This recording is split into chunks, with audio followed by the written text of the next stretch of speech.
So ulitin natin pala yung ating grouping test mga kabeng-beng. Nagkamali ako ng ating pagbanggit ng pangalan.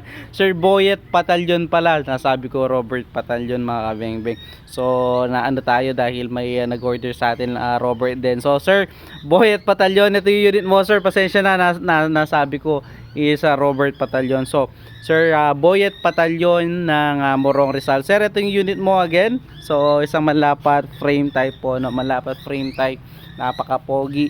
So bagong-bago, napakainit, kakalabas lang. So 24 inches long barrel, long tank, original manlapat silencer. 24 inches long barrel, long tank na po siya. Tukak, naka-BSC black powder 4x16 by 44. Naka-adjust na yung sight para hindi na natatanggal kahit malaki yung scope. Then original manlapat silencer. Sir Boyet Patalyon. So ito grouping test natin ulit. Ang inyong unit, pasensya na po. Ayan, napaka-pogi. So ikutan lang natin. So yan, another manlapat, original manlapat frame type po, no? Ayan, mga kabeng-beng, napaka-pogi. So ito, gawa po ni Tata Esteng. Manlapat, ayan. So grouping test natin ulit. So gamit natin bala, same pa rin mga kabeng-beng, Meteor pellets po. So Meteor pellets po. So first shot tayo. So pasensya na po Sir Boyet Patalyon. First shot. First shot natin mga kabeng-beng. Second shot. Third shot po.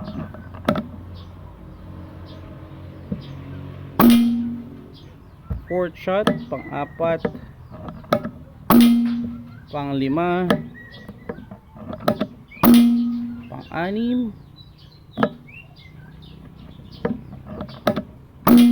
pang-pito, pang-walo, pang-siyam, at pang-sampu. So yun sir, ganda pa rin ng groupings, nakita nyo naman sir. So adjust ko na lang po yung zeroing nya, no? So Sir Boyet Patalyon, salamat po sa tiwala sir. Adjust lang natin yung zero nya.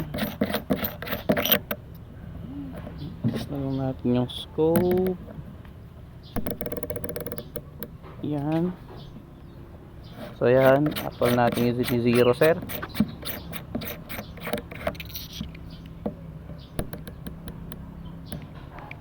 Then subukan po natin ng isang bala.